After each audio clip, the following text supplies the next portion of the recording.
Hi, welcome to my channel.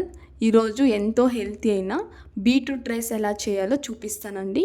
ముందుగా కుక్కర్లో 2 spoon oil వేసి జీలకర్ర, దాల్చిన చెక్క, ఒక యాలక్కి, లవంగము, బ్లాక్ పెప్పర్ పౌడర్, తర్వాత కరివేపాకు వేసుకోవాలి. దాని తర్వాత 2 పచ్చిమిర్చి తరుగు, అలాగే 2 ఉల్లిపాయల తరుగు వేసి ఉల్లిపాయలను బాగా ఫ్రై చేసుకోవాలి. అలా ఉల్లిపాయలు ఫ్రై అయిన తర్వాత నేను ఇక్కడ 2 బీట్రూట్లు అయితే తీసుకుంటున్నాను.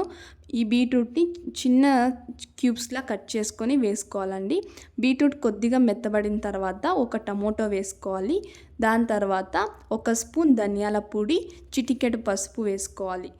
నేను ఇక్కడ గంటకు క్రితమే 1.5 గ్లాస్ రైస్ని నానబెట్టుకున్నాను. ఈ నానబెట్టిన రైస్ని వేసేసి 1.5 గ్లాస్ రైస్కి ఒక 3 గ్లాస్ వాటర్ అయితే సరిపోతుంది. అవి కూడా వేసి కొద్దిగా ఉప్పు వేసుకొని, రుచికి తగినంత ఉప్పు వేసుకొని బాగా కలుపుకోవాలి. అలా బాగా కలుపుకున్న తర్వాత 2 విజిల్స్ వస్తే సరిపోతుందండి.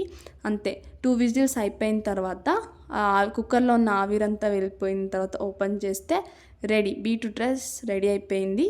మీకు ఈ రెసిపీ నచ్చిందని అనుకుంటున్నాను. నచ్చితే ప్లీజ్ సబ్స్క్రైబ్ చేసుకోండి. Thank you.